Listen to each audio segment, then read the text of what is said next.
KaraokeBooks. 3 Men in a Boat. To say nothing of the dog. Jerome K. Jerome. Chapter 18. Locks. George and I are photographed. Wallingford. Dorchester. Abingdon. A family man. A good spot for drowning. A difficult bit of water. Demoralizing effect of river air. We left Streatley early the next morning, and pulled up to Culham, and slept under the canvas, in the backwater there. The river is not extraordinarily interesting between Streatley and Wallingford. From Cleve you get a stretch of 6.5 miles without a lock. I believe this is the longest uninterrupted stretch anywhere above Teddington, and the Oxford Club make use of it for their trial 8s. But however satisfactory this absence of locks may be to rowing men, it is to be regretted by the mere pleasure seeker. For myself, I am fond of locks. They pleasantly break the monotony of the pull. I like sitting in the boat and slowly rising out of the cool depths up into new reaches and fresh views, or sinking down, as it were, out of the world, and then waiting, while the gloomy gates creak, and the narrow strip of daylight between them widens till the fair smiling river lies full before you, and you push your little boat out from its brief prison onto the welcoming waters once again. They are picturesque little spots, these locks. The stout old lock-keeper, or his cheerful-looking wife, or bright-eyed daughter, are pleasant folk to have a passing chat with. You meet other boats there, and river gossip is exchanged. The Thames would not be the fairyland it is without its flower-decked locks. Talking of locks reminds me of an accident George and I very nearly had one summer's morning at Hampton Court. It was a glorious day, and the lock was crowded, and, as is a common practice up the river, a speculative photographer was taking a picture of us all as we lay upon the rising waters. I did not catch what was going on at first, and was, therefore, extremely surprised at noticing George hurriedly smooth out his trousers, ruffle up his hair, and stick his cap on in a rakish manner at the back of his head, and then, assuming an expression of mingled affability and sadness, sit down in a graceful attitude, and try to hide his feet. My first idea was that he had suddenly caught sight of some girl he knew, and I looked about to see who it was. Everybody in the lock seemed to have been suddenly struck wooden. They were all standing or sitting about in the most quaint and curious attitudes I have ever seen off a Japanese fan. All the girls were smiling. Oh, they did look so sweet. And all the fellows were frowning, and looking stern and noble. And then, at last, the truth flashed across me, and I wondered if I should be in time. Ours was the first boat, and it would be unkind of me to spoil the man's picture, I thought. So I faced round quickly, and took up a position in the prow, where I leant with careless grace upon the hitcher, in an attitude suggestive of agility and strength. I arranged my hair with a curl over the forehead, and threw an air of tender wistfulness into my expression, mingled with a touch of cynicism, which I am told suits me. As we stood, waiting for the eventful moment, I heard someone behind call out, "Hi! Look at your nose." I could not turn round to see what was the matter, and whose nose it was that was to be looked at. I stole a side glance at George's nose. It was all right, at all events, there was nothing wrong with it that could be altered. I squinted down at my own, and that seemed all that could be expected also. "Look at your nose, you stupid ass," came the same voice again, louder. And then another voice cried, "Push your nose out, can't you, you two with the dog." Neither George nor I dared to turn round. The man's hand was on the cap, and the picture might be taken any moment. Was it us they were calling to? What was the matter with our noses? Why were they to be pushed out? But now the whole lock started yelling, and a stentorian voice from the back shouted, "Look at your boat, sir, you in the red and black caps. It's your 2 corpses that will get taken in that photo, if you ain't quick." We looked then, and saw that the nose of our boat had got fixed under the woodwork of the lock, while the incoming water was rising all around it, and tilting it up. In another moment we should be over. Quick as thought, we each seized an oar, and a vigorous blow against the side of the lock with the butt ends released the boat, and sent us sprawling on our backs. We did not come out well in that photograph, George and I.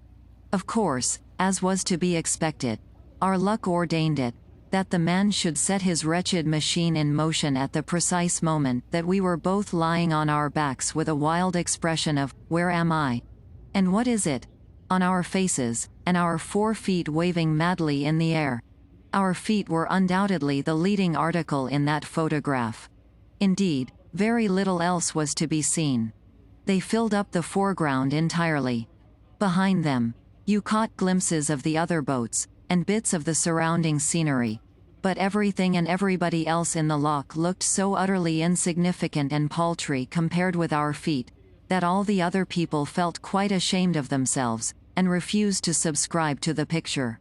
The owner of one steam launch, who had bespoke 6 copies, rescinded the order on seeing the negative. He said he would take them if anybody could show him his launch, but nobody could. It was somewhere behind George's right foot.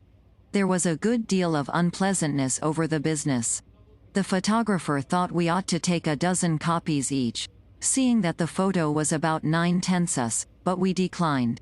We said we had no objection to being photoed full length, but we preferred being taken the right way up.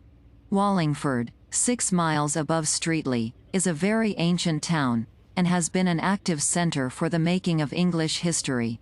It was a rude, mud-built town in the time of the Britons, who squatted there, until the Roman legions evicted them, and replaced their clay-baked walls by mighty fortifications, the trace of which time has not yet succeeded in sweeping away, so well those old-world masons knew how to build. But time, though he halted at Roman walls, soon crumbled Romans to dust, and on the ground, in later years, fought savage Saxons and huge Danes, until the Normans came. It was a walled and fortified town up to the time of the Parliamentary War, when it suffered a long and bitter siege from Fairfax.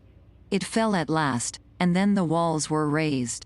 From Wallingford up to Dorchester the neighborhood of the river grows more hilly, varied, and picturesque. Dorchester stands half a mile from the river. It can be reached by paddling up the Tame, if you have a small boat, but the best way is to leave the river at Day's Lock, and take a walk across the fields. Dorchester is a delightfully peaceful old place, nestling in stillness and silence and drowsiness. Dorchester, like Wallingford, was a city in ancient British times. It was then called Saur Doran, the city on the water. In more recent times the Romans formed a great camp here, the fortifications surrounding which now seem like low, even hills. In Saxon days it was the capital of Wessex. It is very old, and it was very strong and great once. Now it sits aside from the stirring world, and nods and dreams. Round Clifton Hampton, itself a wonderfully pretty village, old-fashioned, peaceful, and dainty with flowers, the river scenery is rich and beautiful. If you stay the night on land at Clifton, you cannot do better than put up at the Barley Mow. It is, without exception, I should say, the quaintest, most old-world inn up the river. It stands on the right of the bridge, quite away from the village. Its low-pitched gables and thatched roof and latticed windows give it quite a story-book appearance, while inside it is even still more once upon a timeified. It would not be a good place for the heroine of a modern novel to stay at. The heroine of a modern novel is always divinely tall, and she is ever drawing herself up to her full height. At the Barley Mow, she would bump her head against the ceiling each time she did this. It would also be a bad house for a drunken man to put up at. There are too many surprises in the way of unexpected steps down into this room and up into that. And as for getting upstairs to his bedroom, or ever finding his bed when he got up, either operation would be an utter impossibility to him. We were up early the next morning, as we wanted to be in Oxford by the afternoon. It is surprising how early one can get up, when camping out. One does not yearn for just another 5 minutes, nearly so much, lying wrapped up in a rug on the boards of a boat, with a Gladstone bag for a pillow, as one does in a feather bed. We had finished breakfast, and were through Clifton Lock by 8:30. From Clifton to Culham the river banks are flat, monotonous, and uninteresting, but, after you get through Culham Lock, the coldest and deepest lock on the river, the landscape improves. At Abingdon, the river passes by the streets. Abingdon is a typical country town of the smaller order, quiet, eminently respectable, clean, and desperately dull. It prides itself on being old, but whether it can compare in this respect with Wallingford and Dorchester seems doubtful. A famous abbey stood here once, and within what is left of its sanctified walls they brew bitter ale nowadays. In St. Nicholas Church, at Abingdon, there is a monument to John Blackwall and his wife Jane, who both, after leading a happy married life, died on the very same day, August 21, 1625, and in St. Helen's Church, it is recorded that W. Lee, who died in 1637, had in his lifetime issue from his loins 200 lacking but 3. If you work this out you will find that Mr. W. Lee's family numbered 197. Mr. W. Lee, 5 times mayor of Abingdon, was, no doubt, a benefactor to his generation, but I hope there are not many of his kind about in this overcrowded 19th century. From Abingdon to Newnham Courtney is a lovely stretch. Newnham Park is well worth a visit. It can be viewed on Tuesdays and Thursdays. The house contains a fine collection of pictures and curiosities, and the grounds are very beautiful. The pool under Sandford Lasher, just behind the lock, is a very good place to drown yourself in. The undercurrent is terribly strong, and if you once get down into it you are all right. An obelisk marks the spot where 2 men have already been drowned, while bathing there, and the steps of the obelisk are generally used as a diving board by young men now who wish to see if the place really is dangerous. Iffley Lock and Mill, a mile before you reach Oxford, is a favorite subject with the river-loving brethren of the brush. The real article, however, is rather disappointing, after the pictures. Few things, I have noticed, come quite up to the pictures of them, in this world. We passed through Iffley Lock at about 12:30, and then, having tidied up the boat and made all ready for landing, we set to work on our last mile. Between Iffley and Oxford is the most difficult bit of the river I know. You want to be born on that bit of water, to understand it. I have been over it a fairish number of times, but I have never been able to get the hang of it.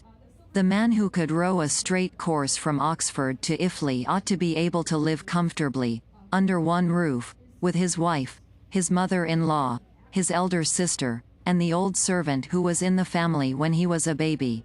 First the current drives you on to the right bank, and then on to the left. Then it takes you out into the middle, turns you round 3 times, and carries you upstream again, and always ends by trying to smash you up against a college barge.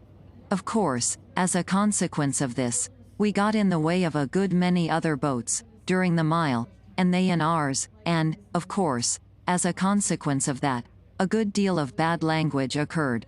I don't know why it should be, but everybody is always so exceptionally irritable on the river. Little mishaps, that you would hardly notice on dry land, drive you nearly frantic with rage, when they occur on the water. When Harris or George makes an ass of himself on dry land, I smile indulgently. When they behave in a chuckle-head way on the river, I use the most blood-curdling language to them. When another boat gets in my way, I feel I want to take an oar and kill all the people in it. The mildest-tempered people, when on land, become violent and blood-thirsty when in a boat. I did a little boating once with a young lady. She was naturally of the sweetest and gentlest disposition imaginable, but on the river it was quite awful to hear her. "Oh, drat the man!" she would exclaim, when some unfortunate sculler would get in her way. "Why don't he look where he's going?" And, "Oh, bother the silly old thing," she would say indignantly, when the sail would not go up properly. And she would catch hold of it, and shake it quite brutally. Yet, as I have said, when on shore she was kind-hearted and amiable enough. The air of the river has a demoralizing effect upon one's temper, and this it is, I suppose, which causes even bargemen to be sometimes rude to one another, and to use language which, no doubt, in their calmer moments they regret. Jump up, or rather were. The Conservancy of late seems to have constituted itself into a society for the employment of idiots. A good many of the new lock-keepers, especially in the more crowded portions of the river, are excitable, nervous old men, quite unfitted for their post. KaraokeBooks.